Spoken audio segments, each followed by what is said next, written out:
राम राम जी आप सभी को। आपका हमारे चैनल में स्वागत है। आज हम सुनेंगे लक्ष्मी माता की चमत्कार और कृपा की कहानी। प्राचीन समय की बात है।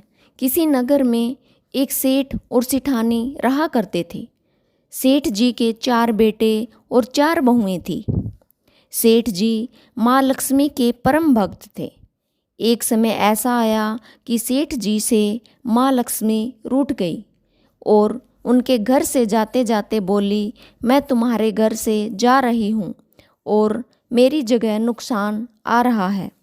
तुम इस परिस्थिति के लिए तैयार हो जाओ, लेकिन मैं तुम्हें अंतिम भेंट जरूर देना चाहती हूँ, क्योंकि तुम मेरे अनन्य भक्त हो। जो तुम्हारी इच्छा हो वो मांगो। सेठ जी ने बड़ी समझदारी के साथ माता लक्ष्मी से विनती की, माँ नुकसान आए तो आने दो, लेकिन उसे कहना कि मेरे परिवार में आपसी प्रेम बना रहे, बस मेरी यही इच्छा है।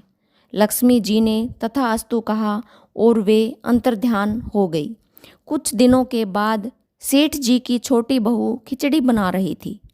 उसने खिचड़ी में नमक डाला और अन्य काम करने लगी।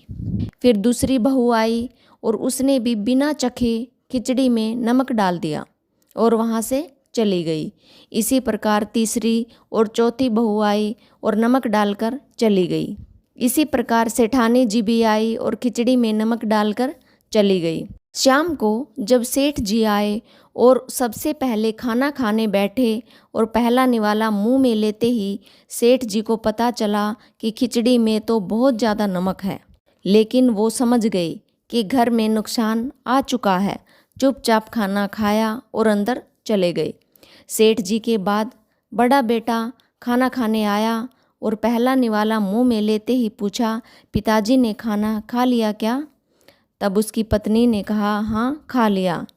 फिर उसने पूछा, पिताजी ने कुछ कहा नहीं? तब उसकी पत्नी ने उत्तर दिया, नहीं पिताजी ने कुछ नहीं कहा। बड़ा बेटा खाते खाते सोचने लगा, जब पिताजी ही कुछ नहीं बोले तो मैं भी चुपचाप खा लेता हूँ। इस प्रकार घर के अन्य सदस्य एक एक करके आए और खाना खाने बैठे।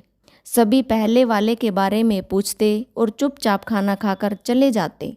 रात को जब सेठ जी सो रहे थे तो उसके सपने में नुकसान आया और हाथ जोड़कर सेठ जी से कहने लगा, मैं जा रहा हूँ।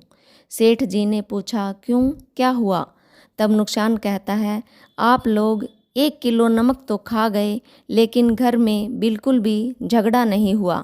इतना प्रेम मैंने कहीं नहीं देखा। मेरा यहाँ कोई काम नहीं है।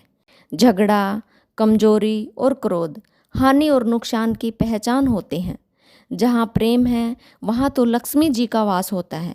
ऐसा कहकर नुकसान वहाँ से चला गया और लक्ष्मी जी सेठ के घर में वापस आकर विराजमान हो गई।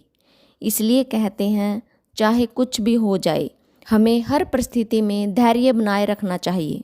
प्रेम से बोलिए लक्ष्मी मैया की जय। आपका दिन शुभ हो।